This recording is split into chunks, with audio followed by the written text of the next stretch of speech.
Hello ನಮಸ್ಕಾರ. ನೀವು ನೋಡ್ತಾ ಇದ್ರ ಸ್ಪೀಡ್ ಪ್ಲಸ್ ಕರ್ನಾಟಕ. ನಾನು ಐಶ್ವರ್ಯ ಗೌಡ. ಇವತ್ತು ಸ್ಪೀಡ್ ಪ್ಲಸ್ ಕರ್ನಾಟಕದಲ್ಲಿ ವಿಶೇಷ ಕಾರ್ಯಕ್ರಮ ಹೊಂದಿದೆ. ಇವತ್ತು ನಮ್ಮ ಜೊತೆ ಬಿಗ್ ಬಾಸ್ ಕತೆ ಕಿರಿಕೀರ್ತಿ ಜೊತೆ ಅನ್ನುವಂತಹ ಒಂದು ಸಂದರ್ಶನದ ಥರ ಮಾಡ್ತಾ ಇದ್ದೀವಿ. ಬಿಗ್ ಬಾಸ್ನ ಒಂದಷ್ಟು ವಿಶೇಷ ನಮಗೆ ಇಷ್ಟ ಆಗಿರುವಂತಹ ಕಂಟೆಂಟ್ ಆಗಿರ್ಬೋದು, ಆ ಬಿಗ್ ಬಾಸ್ ಮನೆಯಲ್ಲಿ ನಡೀತಾ ಇರುವಂತಹ ಕಂಟೆಂಟ್ ಬಗ್ಗೆ ಮಾತಾಡೋಕೆ ನಮ್ಮ ಜೊತೆ ಇವತ್ತು ಕಿರಿಕೀರ್ತಿ ಅವರಿದ್ದಾರೆ. ಅವ್ರನ್ನೇ ಮಾತಾಡ್ಸೋಗ್ತೀನಿ. ಸರ್ ನಮಸ್ತೆ, ಕಾರ್ಯಕ್ರಮಕ್ಕೆ ಹೇಗಿದ್ದೀರಾ? ಅದ್ಭುತ, ತಾವೇಗಿದ್ದೀರಿ? ನಾನು ಚೆನ್ನಾಗಿದ್ದೀನಿ.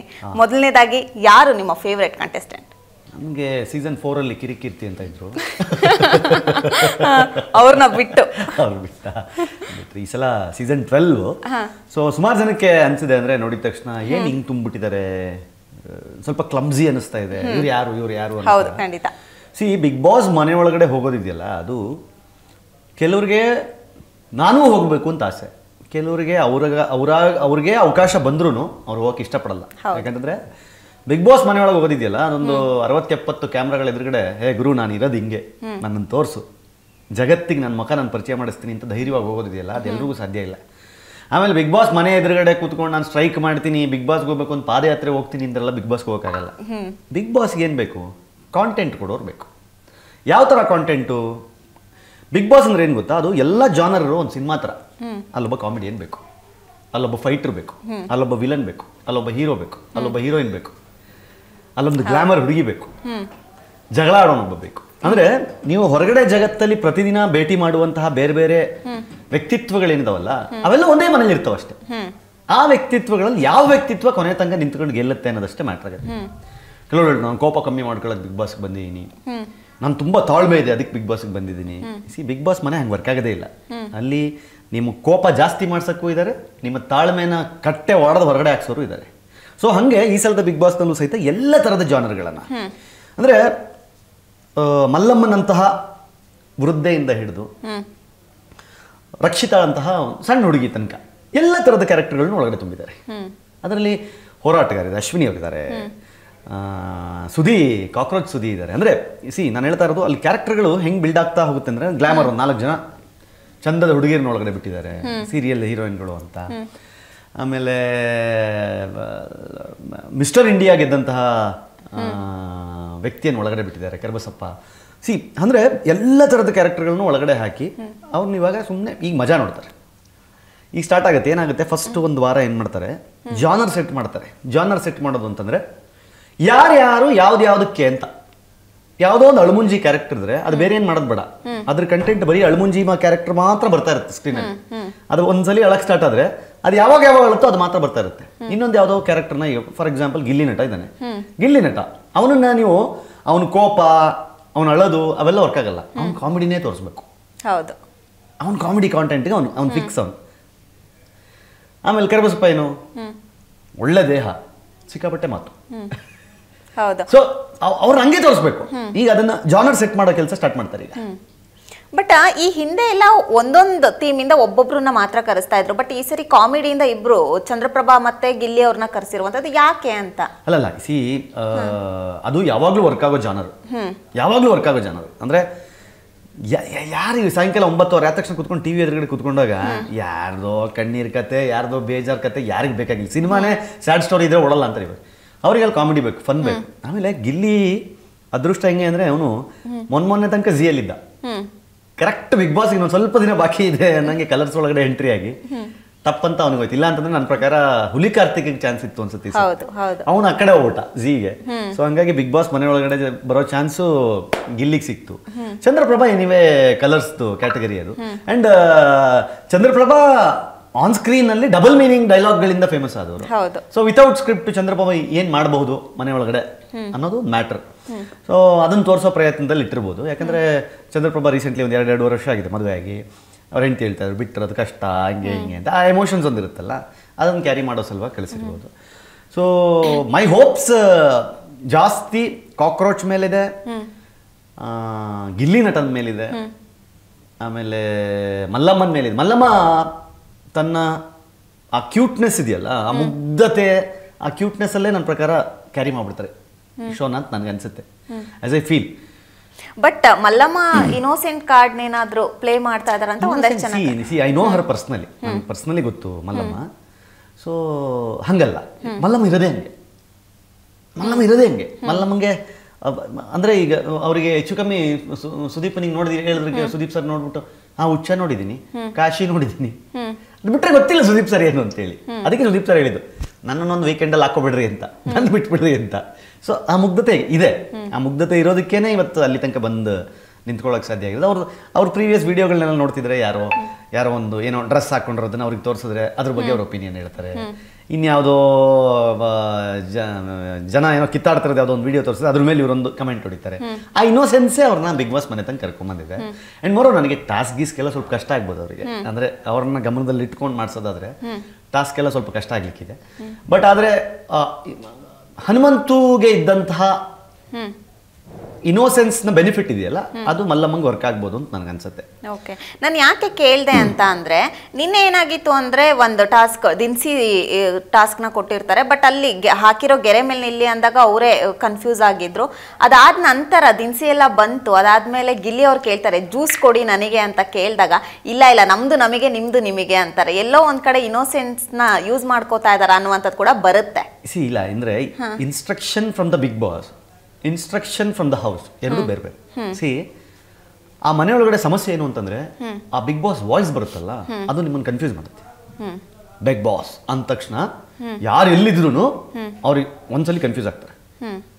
ಅಂದ್ರೆ ಏನ್ ಹೇಳ್ತಿದ್ದಾರೆ, ಏನ್ ಮಾಡ್ತಿದ್ದಾರೆ. ಆಮೇಲೆ ಬಿಗ್ ಬಾಸ್ ಪದೇ ಪದೇ ಹೇಳಲ್ಲ. ಜ್ಯೂಸ್ ವಿಚಾರದಲ್ಲಿ ಏನಾಯ್ತು, ಲೆಟರ್ ಕಳಿಸಿದ್ರು. ಲೆಟರ್ ಮೆಮೋ ಬರುತ್ತಲ್ಲ, ಮೆಮೋ ಓದ್ತಾರೆ ನೋಡಿ, ಜಂಟಿ ಅವ್ರಿಗೆ ಬೇರೆ ಅಂತೆ, ಒಂಟಿ ಅವ್ರಿಗೆ ಬೇರೆ, ಸಿಂಪಲ್ ಇದೆ. ಬಟ್ ಇಲ್ಲಿ ಮಲ್ಲಮ್ಮ ಮಾರ್ಕ್ನಲ್ಲಿ ಹೋಗಿ ನಿಲ್ಲಬೇಕು ಅಂದ್ರೆ ಯಾರೂ ಇಲ್ಲ, ತಾನು ಒಬ್ಬನೇ ಇರೋದು ದಿನಸಿಗೆ ಹೋಗಿರೋದಕ್ಕೆ, ಇನ್ನೆಲ್ಲ ಕುತ್ಕೊಂಡು ನೋಡ್ತಿದ್ದಾರೆ ಅನ್ನೋ ಗೊತ್ತು. ಸೊ ನನ್ನಿಂದ ಮಿಸ್ಟೇಕ್ ಆಗುತ್ತೆ ಅನ್ನೋ ಭಯ ಇರುತ್ತೆ. ಸೊ ಆ ಕಾರಣದಿಂದಾಗಿ ಆ ಕನ್ಫ್ಯೂಷನ್ ಆಗಿರ್ಬೋದು ಅಷ್ಟೇ. ಸೊ ಹಂಗಾಗಿ I take Mallamma's innocence as innocence as of now. ಈ ಕ್ಷಣದವರೆಗೆ ಮಲ್ಲಮ್ಮನ ಇನ್ನೋಸೆನ್ಸ್ ಥರನೇ ನೋಡಬೇಕು. ಸೊ ಬಿಕಾಸ್ ಆ ಇನ್ನೋಸೆನ್ಸು ಆ ಮನೆಗೆ ಪ್ರತಿ ವರ್ಷ ಸಿಗಲ್ಲ. ಈಗ ಹನುಮಂತು ಹಂಗೆ ಹೇಳ್ತಾ ಇದ್ರು, ಏನು ಇಷ್ಟು ವರ್ಷ ಆಯ್ತು, 7-8 ವರ್ಷ ಆಯ್ತು ಅವನು ಸರಿಗಮಪಕ್ಕೆ ಬಂದು, ಇವಾಗ ಇಲ್ಲಿ ತನಕನೂ ಅವನಿಗೆ ಟಾಯ್ಲೆಟ್ ಬಗ್ಗೆ ಗೊತ್ತಿಲ್ವಾ, ಅವ್ನಿಗೆ ಅದ್ ಬಗ್ಗೆ ಗೊತ್ತಿಲ್ವಾ ಅಂತ ಕ್ವಶನ್ಸ್ ಬಂದೇ ಬರುತ್ತೆ. ಅಟ್ ದ ಸೇಮ್ ಟೈಮ್ ಮಲ್ಲಮ್ಮನೂ ಅಷ್ಟೇ, ಯಾವುದೋ ಈಗ ನಾರ್ತ್ ಕರ್ನಾಟಕದ ಒಂದು ಊರಿನಿಂದ ಬಂದು ಬೆಂಗಳೂರಿನಲ್ಲಿ ಯಾವುದೋ ಒಂದು ಡಿಸೈನರ್ ಸ್ಟುಡಿಯೋದಲ್ಲಿ ಕೆಲಸ ಮಾಡೋ ಒಂದು ವೃದ್ಧೆ. ಸೊ ಅವರು ಅಂದರೆ ಅವ್ರಿಗೆ ಯಾರು ಕೆಲಸ ಕೊಟ್ಟಿದ್ದಾರೋ ಅವ್ರನ್ನ ಒಂದು ಸ್ಟಾರ್ ಮಾಡಿದ್ದಾರೆ. ಈ ಸ್ಟಾರು ಇವತ್ತು ಸುದೀಪ್ ಸರ್ ಎದುರುಗಡೆ ನಿಂತ್ಕೊಳ್ಳೋ ತನಕ ತಂದು ನಿಲ್ಸಿದೆ. ಸೊ ಹಾಗಾಗಿ ಆ ಮುಗ್ಧತೆಯನ್ನು ಈ ಕ್ಷಣದವರೆಗೆ ಮುಗ್ಧತೆ ಅಂತ ನೋಡೋಣ. ಬಟ್ ನನಗೆ ತುಂಬ ಬೇಜಾರಾಗಿದ್ದು ನನ್ನ ಎಪಿಸೋಡಲ್ಲಿ ರಕ್ಷಿತಾ ಶೆಟ್ಟಿ ಹೊರಗಡೆ ಹೋಗಿದ್ದು. That was unacceptable. And at the same time but team ಅವ್ರು ಅವಮಾನ ಮಾಡಿದ್ರ ಅಂತ ಕರ್ಸ್ಕೊಂಡು. ಇಲ್ಲ, ಅಫ್ಕೋರ್ಸ್ ನಾನು ಹೇಳೋದು ಆ ಹೆಣ್ಮಗಳು, ನಾನು ಹೇಳ್ತಾ ಅವಳ ಬಗ್ಗೆನೂ ಮಾತಿದೆ. ಅಂದರೆ ಅವಳು ನಾಟಕ ಮಾಡ್ತಾಳೆ, ಡವ್ ಮಾಡ್ತಾಳೆ, 1000 ಹೇಳು. ಬಟ್ ಆದರೆ ಅವಳಲ್ಲೂ ಒಂದು ಮುಗ್ಧತೆ ಇದೆ. ಆ್ಯಂಡ್ ಮೋರ್ ಓವರ್ ಆ ಹುಡುಗಿ ಏನು ಗೊತ್ತಾ, ತನಗಾಗುವ ಎಲ್ಲ ಅವಮಾನಗಳನ್ನು ಸಹಿಸಿಕೊಂಡು ಅವಳದೇ ಆದ, ಅಂದರೆ ಆ ತುಳುನಾಡಿನ ಪ್ರಪಂಚ ಏನಿದೆಯಲ್ಲ, ಮಂಗಳೂರು ಮತ್ತು ಉಡುಪಿ ಪ್ರಾಂತ್ಯದಲ್ಲಿ ಅಲ್ಲ, ಅವಳದ್ದೇ ಆದ ಒಂದು ಫ್ಯಾನ್ ಬೇಸನ್ನು ಸೃಷ್ಟಿ ಮಾಡ್ಕೊಂಡಿದ್ದಾಳೆ. ಅವಳು ತುಂಬ ತುಂಬ ಮುಗ್ಧ ಇದ್ದಾಳೆ, ತುಂಬ ಚಂದ ಮಾತಾಡ್ತಾಳೆ. ನನಗೆ ನೆನ್ನೆ ಅಶ್ವಿನಿ ಅವರು ಹೇಳಿದಾಗ ಅದು ತುಂಬ ಆಪ್ಟ್ ಅನ್ನಿಸ್ತು. ನೋಡಿ, ಈ ಮನೆಯೊಳಗಡೆ ಎಲ್ಲರೂ ಇದ್ದೀವಿ, ಮಲ್ಲಮ್ಮನಂತಹ ತಾಯಿ ಮತ್ತು ರಕ್ಷಿತಾಳಂತಹ ಮಗಳು, ಅವಳ ಮಧ್ಯದಲ್ಲಿ ನಾವೆಲ್ಲ ಇದ್ದೀವಿ ಅನ್ನೋ ಮಾತಿದೆಯಲ್ಲ, ಅದು ನಂಗೆ ತುಂಬ ಆಪ್ಟ್ ಆ್ಯಂಡ್ ಕನೆಕ್ಟ್ ಆಗಿತ್ತು. ಬಟ್ ಲಾಸ್ಟ್ ಮಿನಿಟಲ್ಲಿ ಯಾಕೆ ಮನೆಯವ್ರು ಹಂಗೆ ಡಿಸೈಡ್ ಮಾಡಿದ್ರು ಅಂತನೋ. ಬಟ್ ಮೋರೋವರ್ ನಾನು ಹೇಳೋದು, ಈಗ ಹೋದ್ಸಲಿ ಹಾಗೆ ನೋಡಿದ್ರೆ ನೀವು ಸ್ಟೇಜಿಂದ ವಾಪಸ್ ಕಳಿಸಿದ್ದಾರೆ, ಈ ಸಲ ಮನೆಯೊಳಗೆ ಕರ್ಕೊಂಡ್ಬಿಟ್ಟಿದ್ದಾರೆ. ಅಟ್ಲೀಸ್ಟು ಹೋದ್ಸಲಿ ಸ್ಟೇಜಿಂದನೇ ಅಲ್ಲೇ ನೀವು ಸೆಲೆಕ್ಟ್ ಆಗಿಲ್ಲ ಅಂದ್ಬಿಟ್ಟು ಅಲ್ಲಿಂದ ವಾಪಸ್ ಕಳಿಸಿದ್ದಾರೆ. ಅವಿನಾಶ್ ಆಗಿರ್ಬೋದು, ಮತ್ತೊಬ್ಬರು ಇಬ್ಬರನ್ನ ಹಂಗೆ ಮಾಡಿದರು. ಸೊ ನಾನು ಹೇಳೋದು, ಮನೆಯೊಳಗಡೆ ಕನಸುಗಳನ್ನ ಇಟ್ಕೊಂಡು ಬಂದಂತಹ ಒಂದು ಹೆಣ್ಮಗಳನ್ನ, ಒಂದು ಆಸೆ ಇಟ್ಕೊಂಡು, ಅವ್ರ ಅಮ್ಮನ ಮಾತು ಕೇಳಿದಾಗ, ಅವರಮ್ಮ ಸುದೀಪ್ ಎದುರುಗಡೆ ರಕ್ಷಿತಾ ನಿಂತಾಗ ಬಹಳ ಭಾವುಕರಾಗಿ ನೋಡ್ತಾ ಇದ್ರು. ಏನು ಮಾತಾಡಬೇಕು ಅಂತ ಗೊತ್ತಾಗ್ತಿಲ್ಲ. ನಿಮ್ಗೆ ಅನ್ಸಿತ್ತಾ ಅಂತ ಕೇಳಿದಾಗ, ಇಲ್ಲ ನನಗೆ ಯಾವತ್ತೂ ಅನ್ಸಿರ್ಲಿಲ್ಲ ನನ್ನ ಮಗಳು ಇಲ್ಲಿ ತನಕ ಎಲ್ಲ ಬರ್ತಾಳೆ ಅಂತ ಹೇಳಿ. ಸೊ ಆ ಭಾವುಕತೆ ಮತ್ತು ಆ ಮುಗ್ಧತೆಗೆ ಪೆಟ್ಟು ಬಿತ್ತು ಅಂತ ನನಗನ್ಸುತ್ತೆ. ಇಟ್ ಇಸ್ ನಾಟ್, ಯಾರಿಗೂ ಆಗಬಾರ್ದು ಅದು ಯಾರಾದ್ರೂ ಆಗಿರಲಿ, ಯಾರಿಗೂ ಸಹಿತ ಅಲ್ಲಿ ತನಕ ಬಂದು ಮೊದಲ ದಿನ ನೀನು ಆ ಮನೇಲಿ ಒಂದಿನ ಉಳ್ಕೊಳಕ್ಕಾಗದೇ ಇರೋ ಪರಿಸ್ಥಿತಿ ಅಂತಂದರೆ ಗೊತ್ತಿಲ್ಲ. Still I don't know big boss ತಲೆಯಲ್ಲಿ ಏನು ನೋಡುತ್ತೆ ಅಂತ ನೀವು ಯೋಚನೆ ಮಾಡೋಕ್ಕಾಗಲ್ಲ. ಹೌದು, ಇಟ್ಸ್ ವೆರಿ ನಾನು ರಕ್ಷಿತನ ಫೋನ್ ಮಾಡಿದ್ದೆ. ಅವರ ಸಿಸ್ಟರ್ ಅಕ್ಷತಾ ಅಂತ ಇತ್ತಿದ್ರು. ಅಣ್ಣ ಇವತ್ತೊಂದಿನ ಬಿಟ್ಟು ಹೇಳ್ತೀನಿ ಅಂತಂದರು. ಗೊತ್ತಿಲ್ಲ ಏನು ಅಂತ ಗೊತ್ತಿಲ್ಲ. ಇವತ್ತಿನ ಎಪಿಸೋಡ್ನಲ್ಲಿ ಟ್ವಿಸ್ಟ್ ಇದ್ರೂ ಇರ್ಬೋದು. And moreover Colors Kannada ಪೇಜ್ನಲ್ಲಿ ಎಲಿಮಿನೇಟೆಡ್ ಅಂತ ಪೋಸ್ಟ್ ಬೇರೆ ಬಂದಿದೆ.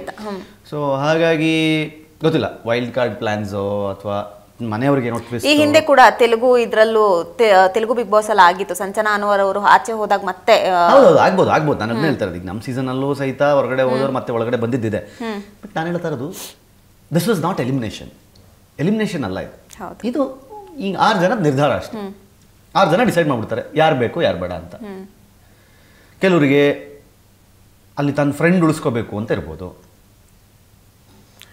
ಕೆಲವರಿಗೆ ಏ ಪಾಪ ಮಾಡು ಭಾಳ ಕಷ್ಟಪಟ್ಕೊಂಡು ಉತ್ತರ ಕರ್ನಾಟಕದಿಂದ ಬಂದಿರೋ ಹುಡುಗ ಹಂಗಾಗಿ ಉಳಿಸ್ಕೋಬೇಕು ಅಂತ ಅನಿಸಿರ್ಬೋದು. ಕೆಲವು ಹುಡುಗರಿಗೆ ಚಂದದ ಹುಡುಗಿ ಅವಳನ್ನ ಉಳಿಸ್ಕೊಳ್ಳೋಣ ಅಂತ ಅನಿಸಿರ್ಬೋದು. ಅಶ್ವಿನಿ ಅಲ್ಲ ಅವಳ ಹೆಸರು, ಸ್ಪಂದನ ಅನ್ಸಿರ್ಬೋದು. ಅಶ್ವಿನಿ ಅಂತಾನೆ ಇಬ್ಬರಿದ್ದಾರೆ ಮನೆಯೊಳಗಡೆ. ಅಶ್ವಿನಿ ಅಂತಾರೆ ಇಬ್ಬರಿದ್ದಾರೆ. ಒಬ್ರು ಕನ್ನಡ ಪರ ಹೋರಾಟಗಾರ್ತಿ, ಇನ್ನೊಬ್ರು ಸೀರಿಯಲ್ ಆರ್ಟಿಸ್ಟ್. ಇಬ್ರು ಇದ್ದಾರೆ. ಸೊ ಹಾಗಾಗಿ ಸ್ಪಂದನ ಉಳಿಸ್ಕೋಬೇಕು ಅಂತ ಕೆಲವು. ಆಮೇಲೆ ಅಲ್ಲಿ ಡಿಸ್ಕಷನ್ ನಡೀತಾ ಇದ್ದಾಗ 6ರಲ್ಲಿ 4 ಓಟು ಇವಳಿಗೆ ಬಿದ್ದಿತ್ತು, ರಕ್ಷಿತಂಗೆ ಬಿದ್ದಿತ್ತು. 3-4 ಜನ ರಕ್ಷಿತಾ ಇರ್ಲಿ ಅಂತ ಹೇಳ್ತಾ ಇದ್ರು. ಬಟ್ ಅಲ್ಲಿಗೆ ಬಂದಾಗ ಫೈನಲಿ ಸ್ಟ್ರೈಟ್ ಅವೇ ಸ್ಪಂದನ ಮತ್ತು ಮಾಡು ಅಂತ ಹೇಳಿದ್ರು. ಬಟ್ ಹೋಗ್ಬೇಕಾದ್ರೆ ಒಂದು ಮಾತು ಚೆನ್ನಾಗಿ ಹೇಳಿದ್ಲು ಅವಳು ರಕ್ಷಿತಾ. ಹೌದು, ನೀವು ಒಂದಲ್ಲ ಒಂದಿನ ಹೋಗ್ಲೇಬೇಕು, ಬೇಗ ಹೋಗ್ತಾ ಇದ್ದೀನಿ ಅಂತ ಅಂದ್ರು. It is very matured talk. But I feel ಆ ಹುಡುಗಿಗೆ ಅವಕಾಶ ಸಿಗಬೇಕು. ಆ ಹುಡುಗಿ ಒಳಗಡೆ ಇದ್ದು ಆಮೇಲೆ ಏನಕ್ಕೆ ಬರ್ತಿದ್ಯಾ ಬಿಗ್ ಬಾಸ್ಗೆ ಅಂತಂದಾಗ, ನಾನು ತುಳು ಮಾತಾಡೋ ಒಂದು ಏರಿಯಾದಲ್ಲಿ ಒಂದಿಷ್ಟು ಜನ ನನ್ನ ಗುರುತಿಸ್ತಾರೆ. ನನಗೆ ಕನ್ನಡ ಕಲೀಲಿಕ್ಕೆ ಒಂದು ಅವಕಾಶ ಸಿಗ್ತದೆ ಅಂತ ಹೇಳಲ್ಲ, ದಟ್ ಇಸ್ ಅದು ನಮಗೆ ಕನೆಕ್ಟ್ ಆಗುತ್ತೆ. ಈ ಹಿಂದೆ ಸ್ವಲ್ಪ ಏನೋ ಕಾಂಟ್ರವರ್ಸಿ ಮಾಡ್ಕೊಂಡಿಲ್ಲ ಅವಳು ಕನ್ನಡದ ವಿಚಾರದಲ್ಲಿ. ಬಟ್ ಸ್ಟಿಲ್ ಅದರ ಆಚೆಗೆ ಅವಳಿಗೆ ಕನ್ನಡದ ಬಗ್ಗೆ ಒಂದು ಆ ಪ್ರೀತಿ ಇದೆಯಲ್ಲ, ಆ ಪ್ರೀತಿ ಅಂತ ತಿದ್ಕೊಂಡ್ಮೇಲೆ ನಾವು ಕನ್ನಡಿಗರ ಕ್ಷಮಿಸ್ಬೇಕಾಗಿದ್ದು ನಮ್ಮ ಆಗ್ಲಿ ಅಂತ. ಇದೆಲ್ಲ ನೋಡಿದಾಗ ಎಲ್ಲ ಒಂದ್ ಕಡೆ ಟಾರ್ಗೆಟ್ ಮಾಡಿ ಆಚೆ ಕಳ್ಸಿದ್ರು ಅಂತಾನು ಬರುತ್ತೆ. ಅದಾದ್ಮೇಲೆ ದೊಡ್ಡವ್ರ ಬಾಯಿಗೆ ಸಿಕ್ಕದ್ಲೇನೋ ರಕ್ಷಿತಾ ಅನ್ನುವಂಥದ್ದು ಬರುತ್ತೆ. ಇಲ್ಲ ಪಾಪ ಫಸ್ಟ್ ಡೇ ಏನ್ ಅಂದ್ರೆ ಆ ಹುಡುಗಿ ಪಾಪ ಭಯ ಪಟ್ಟಿದ್ಲು ಫಸ್ಟ್ ಆಫ್ ಆಲ್. ಯಾಕಂದ್ರೆ ಅಷ್ಟು ಸಣ್ಣ ಏಜಲ್ಲಿ ಬಿಗ್ ಬಾಸ್ ಮನೆ ಅಂತ ಮನೆಯೊಳಗಡೆ ಬಂದು ಅಷ್ಟು ಆ ಲೈಟ್ಸ್ ಎಲ್ಲ ನೋಡಿ ಟೆನ್ಷನ್ ಆಗುತ್ತೆ. ಯಾರ್ಯಾರು ಎದುರುಗಡೆ ಈಗ ಮಂಜು ಭಾಷಿಣಿ ಅವ್ರು ಇದರಲ್ಲಿ ಎದುರುಗಡೆ ಅಂದ್ರೆ ಅವ್ರನ್ನೆಲ್ಲ ಪಾಪ ಈ ಹುಡುಗಿ ನೋಡಿರ್ತಾಳೆ ಅಂತ ನಾನು ಹೇಳಲ್ಲ. ಯಾಕಂದ್ರೆ ಮುಂಬೈಲಿ ಇದ್ದವಳು ನೋಡಿ, ಕನ್ನಡ ಅಲ್ಲಿರುವವರಲ್ಲಿ ಯಾರೂ ಪರಿಚಯ ಇರ್ಲಿಕ್ಕಿಲ್ಲ ಅವಳಿಗೆ, ಯಾರೂ ಪರಿಚಯ ಇರ್ಲಿಕ್ಕಿಲ್ಲ ಅವಳು. ಸೊ ಹಾಗಾಗಿ ಅವಳಿಗೊಂದು ಸ್ವಲ್ಪ ಯಾರು ಎಷ್ಟು ದೊಡ್ಡವರು ಯಾರು ಏನು.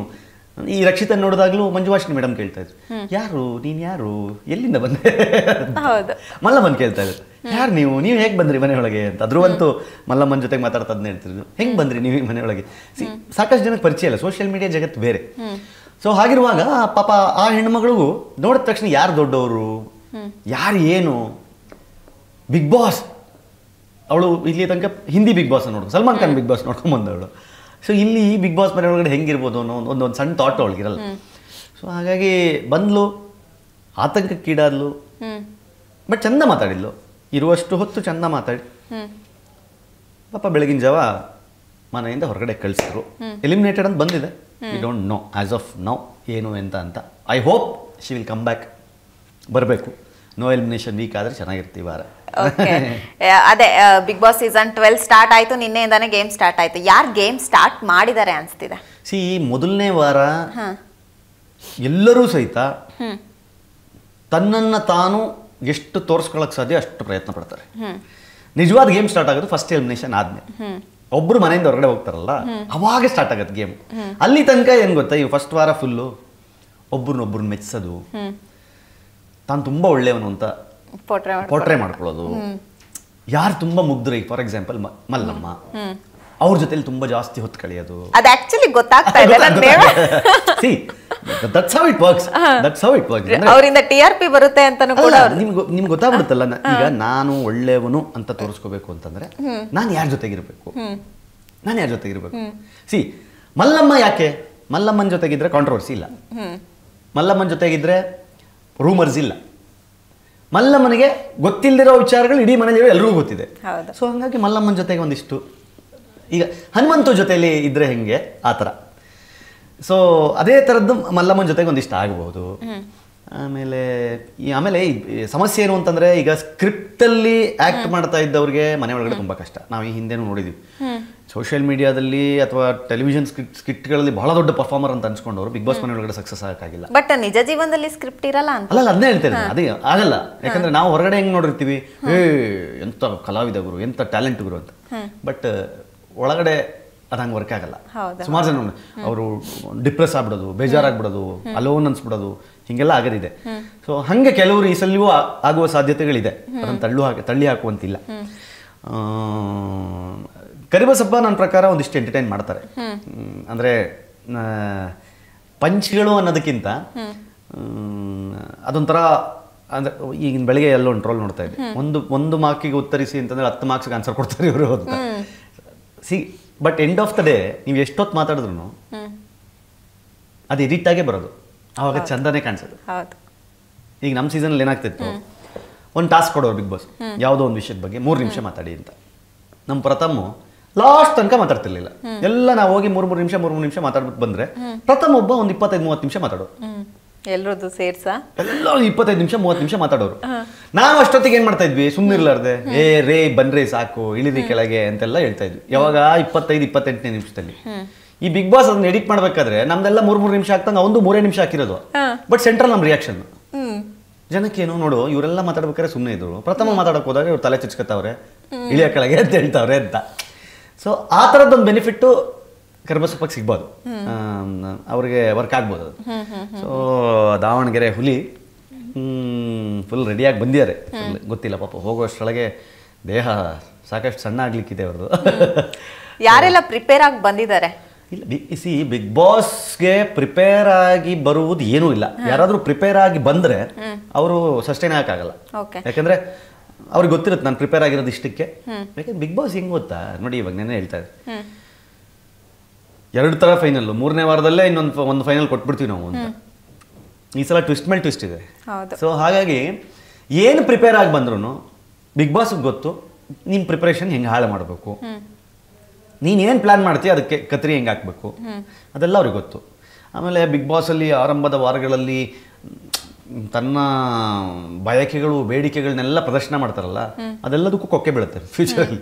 ಎಷ್ಟು ಕಮ್ಮಿ ಆಗುತ್ತೋ ಅಷ್ಟು ನನಗೆ ಚಿಕನ್ ಇಲ್ದಿದ್ರೆ ಆಗಲ್ಲ ಅಂದರೆ ಚಿಕನ್ ಬರಲ್ಲ, ಚಿಕನ್ ಬರಲ್ಲ ಅಲ್ಲಿ. ನಿನ್ನೆನೇ ಆ್ಯಕ್ಚುಲಿ ಜಗಳ ಸ್ಟಾರ್ಟ್ ಆಗಿತ್ತು ಚಂದ್ರಪ್ರಭಾ ಅವರಿಗೆ, ಜಾನ್ವಿ ಅವರಿಗೆ. ಆಗುತ್ತೆ. ಈಗ Janvi as a journalist, as a TV host, actress, and personal ಲೈಫಲ್ಲೂ ಸ್ವಲ್ಪ ನೊಂದಿರೋ ಜೀವ. ಸೊ ಅವ್ರಿಗೆ ಬೇಕಿತ್ತು ಒಂದು ವೇದಿಕೆ, ಈ ತರಹದ ಒಂದು ವೇದಿಕೆ ಅವ್ರಿಗೂ ಬೇಕಿತ್ತು. ಸೊ ಅಷ್ಟು ಸುಲಭಕ್ಕೆ ಬಿಟ್ಕೊಡೋ ಹೆಣ್ಮಗಳೇನೋ ಅಲ್ಲ ಜಾನ್ವಿ. ಆಮೇಲೆ ಜಾನ್ವಿ ಹತ್ರ ಜಗಳಕ್ಕೆ ಬಿದ್ದು ಅಷ್ಟು ಸುಲಭವಾಗಿ ಬಚಾವಾಗಿ ಬರಲಿಕ್ಕೂ ಸಾಧ್ಯ ಇಲ್ಲ. ಜಾನ್ವಿ ಏನು ಸುಮ್ಮನೆ ಬಿಡೋ ಹೆಣ್ಮಗಳಲ್ಲ. ಸೊ ಹಾಗಾಗಿ ಜಾನ್ವಿಗೂ ಇದೆ ಆ ತಾಕತ್ತಿದೆ. ಶೋನಲ್ಲಿ ಬಹಳ ಕೊನೆ ಹಂತದವರೆಗೆ ತಲುಪೋ ಎಲ್ಲ ಸಾಧ್ಯತೆ ಇರುವಂಥ ಹೆಣ್ಮಗಳು ಜಾನ್ವಿ ಕೂಡ. But I feel very strong contestant ಈ ಸರ್ತಿ ಒಂದು ಅಶ್ವಿನಿ ಅವರು, ಹೋರಾಟಗಾರ್ತಿಯಾಗಿ ಹೊರಗಡೆ ಗುರ್ತಿಸ್ಕೊಂಡವರು, ನಟಿಯಾಗಿ ಗುರ್ತಿಸ್ಕೊಂಡವರು, ಆ್ಯಂಡ್ ಮೆಚುರಿಟಿ ಇನ್ ಟಾಕ್ಸ್. ಮನೆಗೆ ಯಾವಾಗಲೂ ಹೆಂಗೆ ಅಂತಂದರೆ ಮನೆ ಹ್ಯಾಂಡಲ್ ಮಾಡೋಕ್ಕೆ ಒಂದು ಒಂದು ಒಂದು ಸ್ಟ್ರಾಂಗ್ ಆಗಿರೋ ಒಂದು ಗಟ್ಟಿ ಜೀವ ಬೇಕು. ಆ ಥರದ ಲಕ್ಷಣಗಳು ಅಲ್ಲಿ ಕಾಣ್ತಿದೆ. ಬಟ್ ಹಿಂದೆ ಎಲ್ಲ ಆ ಥರ ಬಂದಾಗ ಸ್ಟ್ರಾಂಗ್ ಲೇಡಿ ಆಗಿರ್ಬೋದು, ಯಾರು ಒಬ್ರು ಏಜ್ ಆರ್ಟ್ ಪರ್ಸನ್ ಬಂದರೆ ಬೇಗನೆ ಅವರು ಹೋಗ್ಬಿಡೋರು. ನೋಡಿ, ಶ್ರುತಿ ಗೆದ್ದಿದ್ದಾರೆ, ಮಾಳ್ವಿಕಾ ಲಾಸ್ಟ್ ತನಕ ಬಂದಿದ್ದಾರೆ, ಶಾಲಿನಿ ಲಾಸ್ಟ್ ತನಕ ಇದ್ದಾರೆ. ಹಂಗೆ ನೀವು ಹಂಗೆ ಹೇಳಲಿಕ್ಕೆ ಬರದೇ ಇಲ್ಲ. ನೋಡಿ, ಮಂಜು ಭಾಷಿಣಿ. ಆಮೇಲೆ ವೆರಿ ಇಂಪಾರ್ಟೆಂಟ್ ಏನು ಅಂದರೆ ಅಡುಗೆ ಮನೆ ಯಾರು ತಗೋತಾರೆ ಇವಾಗ ಅನ್ನೋದು ಭಾಳ ಮ್ಯಾಟ್ರ್ ಆಗುತ್ತೆ. ಹೌದು, ಖಂಡಿತ. ಯಾಕಂದರೆ ಅದು ಪವರ್ ಹೌಸ್, ಇಡೀ ಮನೆಯ ಪವರ್ ಹೌಸ್ ಬಂದು ಅಡುಗೆ ಮನೆ. ಅಡುಗೆ ಮನೇಲಿ ಇದ್ದವರು 7 ವಾರ ಹೋಗಲ್ಲ, 7-8 ವಾರ ಫಿಕ್ಸ್ ಅವರು ಅಡುಗೆ ಮನೇಲಿ ಇರಬೇಕು. ಅಡುಗೆ ಮನೆ ವಿಚಾರದಲ್ಲಿ ನನ್ನ ಪ್ರಕಾರ ಈ ಸಲ ಸ್ವಲ್ಪ ಕಿರಿಕಾಗೋ ಸಾಧ್ಯತೆಗಳಿದೆ. ಯಾಕಂದರೆ ಮಲ್ಲಮ್ಮ ಅಡಿಗೆ, ಮಂಜು ಭಾಷಿಣಿಯವರು ಅಡಿಗೆ, ಅಶ್ವಿನಿಯವರು ಅಡಿಗೆ. ಹೌದು. ಹಾಗಾಗಿ ಜಗಳಗಳ ಸಾಧ್ಯತೆ ಅಂತೂ ಇದೆ. ಯಾಕಂದ್ರೆ ಅಡುಗೆ ಮನೆ ಈ ಫಸ್ಟ್ ವೀಕ್ ಕ್ಯಾಪ್ಟನ್ ಯಾರಾಗ್ತಾರೆ ಅನ್ನೋದು ಫಸ್ಟ್ ಮ್ಯಾಟರ್. ಯಾವಾಗಲೂ ಹೆಂಗೆ ಅಂತಂದ್ರೆ ಬಿಗ್ ಬಾಸ್ ಶೋನಲ್ಲಿ ಮೊದಲ ವಾರದ ಕ್ಯಾಪ್ಟನ್ ತುಂಬಾ ಮ್ಯಾಟರ್ ಆಗ್ತಾರೆ. ನಮ್ಮ ಸೀಸನ್ ನಾನು ಫಸ್ಟ್ ಕ್ಯಾಪ್ಟನ್, ಮೊದಲನೇ ವಾರ ನಾನೇ ಕ್ಯಾಪ್ಟನ್.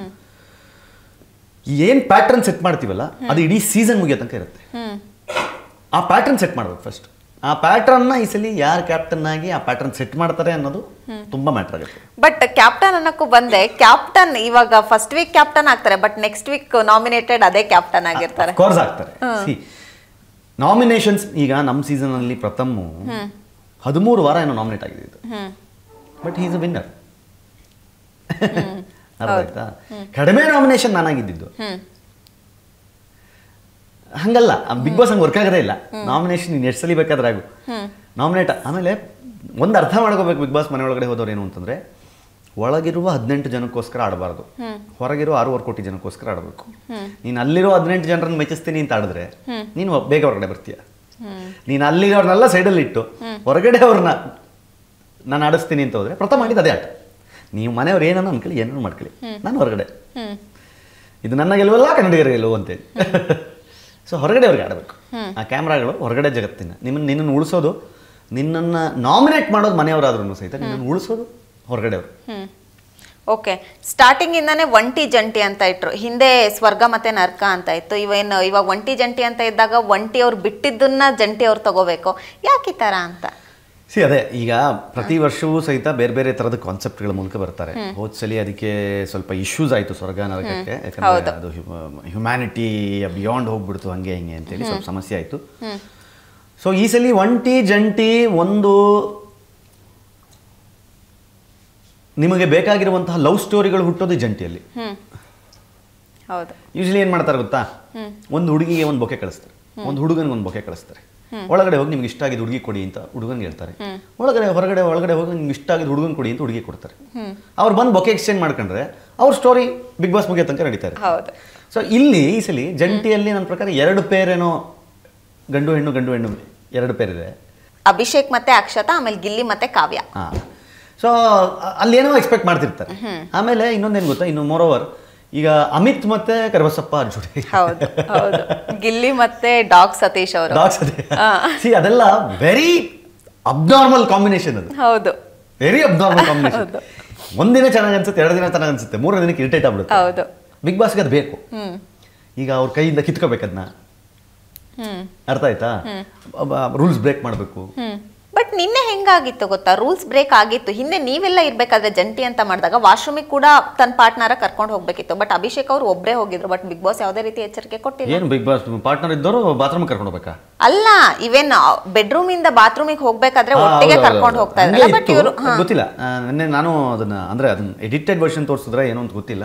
ಬಟ್ ಒಬ್ಬರೇ ಹೋಗಿ ಒಬ್ಬರೇ ಬರೋದು ಎಲ್ಲ ಇತ್ತು. ನಮ್ದ್ರಲ್ಲಿ ಅಲ್ಲಿ ತನಕ ಬಂದು ಅಲ್ಲಿ ಬಿಚ್ಚಿ ಒಳಗಡೆ ಹೋಗಿ ಮತ್ತೆ ಹೊರಗಡೆ ಬಂದು ಮತ್ತೆ ಕಟ್ಕೊಂಡು ಇಮಿಡಿಯೇಟ್ ಆಗಬೇಕಾಗಿತ್ತು, ಹಂಗೆಲ್ಲ ಇತ್ತು. ಸೊ ಗೊತ್ತಿಲ್ಲ, ಬಿಗ್ ಬಾಸ್ ಕೆಲವು ಈ ಫಸ್ಟ್ ಡೇ ಅಲ್ವಾ, ಒಂದು ಸ್ವಲ್ಪ ಆಯ್ತು ಆಡ್ಕೊಳ್ಳಿ ಅಂತ ಬಿಟ್ಟಿರ್ತಾರೆ. ನೀನು ಹೀಗೆ ಮೊನ್ನೆ ಪಾಪ ಬ್ರೇಕ್ಫಾಸ್ಟ್ ಎಲ್ಲ ಬಂದಾಗ ಭಾಳ ಖುಷಿಯಾಗಿ ತಿಂಡಿ ಬಂದಿದೆ ಅಂತೆಲ್ಲ ಫುಲ್ ಜೋಶಲ್ಲಿದ್ದರು. ಸ್ವಲ್ಪ ದಿನ ಗೊತ್ತಾಗತ್ತೆ, ಈಗ ನಂಗೆ 2 ಚಪಾತಿ, ನಂಗೆ 3 ಚಪಾತಿ. ಈಗ ಕರಿಬಸಪ್ಪ ಒಳ್ಳೆ ಬ್ಯಾಟ್ಸ್ಮನ್, ನನ್ನ ಪ್ರಕಾರ ಒಂದು 6-7 ಚಪಾತಿ ಕಮ್ಮಿ ತಿನ್ನಲ್ಲ. ಅಲ್ಲಿ 6-7 ಚಪಾತಿ ಕೊಡೋಕೆ ಚಾನ್ಸೇ ಇಲ್ಲ, ಗಲಾಟೆ ಆಗೇ ಆಗುತ್ತೆ. ಫುಡ್ಡಿಗಳಿಗೆ ಭಾಳ ಸಮಸ್ಯೆ. ನೀನು ಎಷ್ಟು ಕಮ್ಮಿ ತಿಂತೀಯೋ ಅಷ್ಟು ಸಸ್ಟೈನ್ ಆಗ್ಬೋದು, ಅಷ್ಟೇ ಹೇಳ್ಬಿಟ್ರೆ. ನೀನು ಚೆನ್ನಾಗಿ ತಿನ್ನೋರಿಗೆ ಪಾಪ, ಈಗ ನಾನು ಹೇಳ್ತಾ ಇರೋದು ಅವ್ರು ಹೊರಗಡೆ ಚೆನ್ನಾಗಿ ತಿನ್ನೋರು ಒಳಗಡೆ ಹಾಕಿ ನೀವು ಈಗ ಕಿರಿಕಾಗೋದು ಯಾವಾಗ, ಅಡುಗೆ ಮನೆಯವ್ರ ಜೊತೆ ಗಲಾಟೆ ಸ್ಟಾರ್ಟ್ ಆಗುತ್ತೆ. ಕರಿಬಸ್ ಬಂದು ನನಗೆ 6 ಚಪಾತಿ ಬೇಕು, ನಾನು ತಿಂತಾ ಇದ್ದಿದ್ದೆ ಎಷ್ಟು ಅಂತಂದರೆ ಅಲ್ಲಿ ಹಿಟ್ಟು ಕಮ್ಮಿ ಇದೆ, ರೇಷನ್ ಆಲ್ರೆಡಿ ಮಿಸ್ ಆಗಿದೆ, ಬಂದೇ ಶುರು ಆಗುತ್ತೆ ಜಗಳ ಒಟ್ಟಿನಲ್ಲಿ. ಸೊ ಆರಂಭದ ಮೊದಲ ಎಪಿಸೋಡು ಮತ್ತು ನಿನ್ನೆ ಎಪಿಸೋಡ್ ನೋಡಿದಾಗ ಬೇರೆ ಬೇರೆ ಮಿಕ್ಸ್ಚರ್ನ ಒಂದಿಷ್ಟು ಕ್ಯಾರೆಕ್ಟರ್ಗಳನ್ನು ತಂದು ಒಳಗಡೆ ಅಂತೂ ಹಾಕಿದ್ದಾರೆ. ಸೆಲೆಕ್ಷನ್ನೇ ಹಾಗೆ ಮಾಡ್ತಾರೆ. ನೀವು ಕನ್ನಡ ಪರ ಹೋರಾಟಗಾರರು ಅಂದರೆ ನಿಮ್ಮ ಆಪೋಸಿಟ್ ಕನ್ನಡ ಬರ್ದಿರೋಳು ಒಬ್ಬಳನ್ನ ಹಾಕಿರ್ತಾರೆ. ಹೌದು, ಅದು ಹಂಗೆ. ಈಗ ನೀನು ಶಾರ್ಟ್ ಡ್ರೆಸ್ ಹಾಕ್ತೀಯ ಅಂತಂದರೆ ಶಾರ್ಟ್ ಡ್ರೆಸ್ ಇಷ್ಟ ಆಗದೇ ಇರೋ ಒಬ್ಬನ ಒಳಗಡೆ ಬಿಟ್ಟಿರ್ತಾರೆ. ಹೌದು, ಅರ್ಥ ಆಯ್ತಾ? ನೀವು ಪ್ಯೂರ್ ವೆಜ್ ಅಂದರೆ ಅಂದರೆ ನಾನ್ ವೆಜ್ಜೇ ನೋಡದೇ ಇರೋರು ಅಂತ ನೀವು ಅಂದರೆ ಬರೀ ನಾನ್ ವೆಜ್ ತಿನ್ನೋ ಬಂದ್ಬಿಟ್ಟಿರ್ತಾರೆ. ಅಂದರೆ ಎಲ್ಲೆಲ್ಲಿ ಯಾವ್ಯಾವ ಥರ ಕಿರಿಕಾಗಕ್ಕೆ ಸಾಧ್ಯ ಇದೆ ಅದನ್ನೆಲ್ಲ ಪರ್ಮುಟೇಷನ್ ಆ್ಯಂಡ್ ಕಾಂಬಿನೇಷನ್ ಮಾಡಿಬಿಟ್ಟೆ ಬಿಗ್ ಬಾಸ್ ಸೆಟ್ ಮಾಡೋದು. ಸೊ ಹಂಗೆ ಒಂದು ಒಳ್ಳೆ ಪರ್ಮುಟೇಷನ್ ಕಾಂಬಿನೇಷನ್ ಇದೆ. ಸೊ ಇದರಲ್ಲಿ ಯಾರು ಸಸ್ಟೈನ್ ಆಗ್ತಾರೆ, ಯಾರು ಸರ್ವೈವ್ ಆಗ್ತಾರೆ, ಯಾರು ಕೊನೆ ತನಕ ಉಳ್ಕೋತಾರೆ ನೋಡಬೇಕು. ಓಕೆ, ಈವನ್ ಇವತ್ತು ಕೂಡ ಇನ್ನೇನು 2 ವಾರದಲ್ಲೇ ದೊಡ್ಡ ಫಿನಾಲೆ ಇಡ್ತೀವಿ ಅನ್ನುವಂಥದ್ದು ಕೂಡ ಹೇಳಿದ್ರು. ಏನೋ ಒಂದು ಟ್ವಿಸ್ಟ್ ಇದೆ ಅನ್ಸುತ್ತೆ. ಇದು ಅಫ್ಕೋರ್ಸ್ ಇರುತ್ತೆ. ಅಂದರೆ ಈ ಸಲ ಈಗ ನಾವು ಬಹಳ ದೊಡ್ಡ ದೊಡ್ಡ ಹೆಸರುಗಳನ್ನು ಯೋಚನೆ ಮಾಡಿರ್ತೀವಿ ಬಿಗ್ ಬಾಸ್ ಬರೋಕ್ಕೆ ಮುಂಚೆ. ಇವಾಗೆಲ್ಲ ಸ್ವಲ್ಪ ಜನ ಬುದ್ಧಿವಂತರಾಗ್ಬಿಟ್ಟಿದೆ. ಯಾಕೆ ಹೋಗಿ ಸುಮ್ಮನೆ ಮರ್ಯಾದೆ ಕಳ್ಕೊಳ್ಳೋದು, ಹೌದು, ಯಾಕೆ ಹೋಗಲ್ಲಿ ಯಾರ ಹತ್ರನೋ ಏನೋ ಹೇಳಿಸ್ಕೊಳ್ಳೋದು. ನಿನ್ನೆ ಯಾರಿಗೋ ಕೇಳ್ತಾ ಇದ್ದೆ ನಾನು, ಯಾಕೆ ಹೋಗಲಿಲ್ಲ ರೀ ನೀವು, ನಿಮ್ಗೆ ಬಂತಲ್ಲ ಆಫರು ಅಂತಂದರೆ ಅವ್ರು ಅದೇ ಹೇಳ್ತಿದ್ದೆ, ಅಯ್ಯೋ ಹೋಗಪ್ಪ ಅಲ್ಲಿ ಟಾಯ್ಲೆಟ್ ಕ್ಲೀನ್ ಮಾಡಬೇಕು ಅಂತ ಹಾಕಿದ್ರೆ ಟಾಯ್ಲೆಟ್ ಕ್ಲೀನ್ ಮಾಡ್ಬೇಕಂತೆ, ನನಗೆ ಯಾವ ಕರ್ಮ ಅದು ಅಂತ. ಹಂಗೆ ಕೆಲವ್ರದ್ದು ಥಿಂಕಿಂಗ್ಸ್ ಹಂಗಿರ್ತವೆ. ಹೌದು. ಸೊ ಹಂಗಾಗಿ ಅವರು ಸಹಿತ ಈ 18-19 ಜನರನ್ನ ಒಳಗಡೆ ಬಿಡಬೇಕು ಅಂತಂದ್ರೆ 150-200 ಜನರನ್ನ ಸ್ಕ್ರೂಟಿನಿ ಮಾಡಿ ಮಾಡಿ ಮಾಡಿ ಮಾಡಿ ಮಾಡಿ ಫೈನಲಿ ಈ ಹಂತಕ್ಕೆ ತಗೊಂಬಂದು ನಿಲ್ಸಿರ್ತಾರೆ. ಚೆನ್ನಾಗಿದೆ. ವಿಲ್ ಸಿ ಎಪಿಸೋಡ್ಗಳು ನೋಡ್ತಾ ನೋಡ್ತಾ ನೋಡ್ತಾ ಮುಂದಿನ ದಿನಗಳು ಅದ್ರ ಬಗ್ಗೆ ಮತ್ತಷ್ಟು ಡಿಸ್ಕಸ್ ಮಾಡ್ತಾ ಹೋಗ್ಬೋದು ನಾವು. ಬಟ್ ನಿನ್ನೆ ನೋಡಿದಾಗ ಎಲ್ಲರೂ ಇವೇನು ಸುದಿ ಕಾಕ್ರೋಚ್ ಅವರಾಗಿರ್ಬೋದು, ಗಿಲ್ಲಿ ಅವರಾಗಿರ್ಬೋದು, ಇಲ್ಲಿ ಕಾಮಿಡಿ ಮೂಲಕನೇ ಬಂದಿದ್ದು, ಎಲ್ಲ ಸೈಲೆಂಟ್ ಆಗಿದ್ದಾರೆ ಅನ್ನಿಸ್ತಾ ಇಲ್ಲ. ಫಸ್ಟ್ ಡೇ ಲೇಟ್ ನೈಟು, ಬೆಳಗಿನ ಲಾಸ್ಟ್ ಕಂಟೆಸ್ಟೆಂಟ್ ಬಂದಾಗ 3:30 ಬೆಳಗಿನ ಜಾವ. ಹೌದು, 3:30. ಆಮೇಲೆ ಮೊದಲನೇ ದಿನಾನೇ ಓಪನ್ ಅಪ್ ಆಗಿ ಫೈರ್ ಯಾವಾಗ ಆಗುತ್ತೆ, ಅಲ್ಲಿ ಬೆಂಕಿ ಹಚ್ಕೊಂಡ ಮೇಲೇ ಫೈರ್ಗಳು ಸ್ಟಾರ್ಟ್ ಆಗುತ್ತೆ. ಸ್ಟಾರ್ಟ್ ಆಗ್ಬೇಕೀಗ. ಈಗ ಒಂದೊಂದೇ ಸ್ಟಾರ್ಟ್ ಆದರೆ ಹತ್ಕೊಳ್ಳುತ್ತೆ ಬೆಂಕಿ, ಚೆನ್ನಾಗಿ ಮಜಾ ಬರುತ್ತೆ. ಆಮೇಲೆ ಸುದಿ ಶಾರ್ಟ್ ಟೆಂಪರು. ಆಮೇಲೆ ಇನ್ನೊಬ್ಬ ಮಂಗಳೂರವರೊಬ್ಬರು ಆರ್ಟಿಸ್ಟ್ ಬಂದಿದ್ದಾರೆ, ಅವರು ಸ್ವಲ್ಪ ಹೇಳ್ತಾ ಇದ್ದಾರೆ ನಾನು ತುಂಬ ಶಾರ್ಟ್ ಟೆಂಪರ್ಡು ಅಂತ. ಗಿಲ್ಲಿಗೇನು ಕೋಪ ಕಮ್ಮಿ ಇಲ್ಲ, ಕರ್ಬಸಪ್ಪಂಗೇನು ಕೋಪ ಕಮ್ಮಿ ಇಲ್ಲ. ಅರ್ಥ ಆಯ್ತಾ? ಸೊ ಒಳಗಡೆ ಬೆಂಕಿ ಹತ್ಕೊಳ್ಳೋಕೆ ಏನೇನು ಬೇಕು ಎಲ್ಲ ಇದೆ. ಸೊ ಹೋದ ಸಲಕ್ಕೆ ಕಂಪೇರ್ ಮಾಡಿದಾಗ ನಮಗೆ ತುಂಬ ದೊಡ್ಡ ದೊಡ್ಡ ಫೇಸ್ಗಳು ಕಾಣ್ತಾ ಇಲ್ಲ ಅಷ್ಟೇ ಬಿಟ್ಟರೆ. ಬಟ್ ಈ ಒಳಗೆ ಹೋಗಿರುವ ಫೇಸ್ಗಳೇ ತುಂಬ ದೊಡ್ಡ ಫೇಸ್ಗಳಾಗುವ ಸಾಧ್ಯತೆಗಳಂತೂ ಸ್ಪಷ್ಟವಾಗಿ ಕಾಣ್ತಾ ಇದೆ.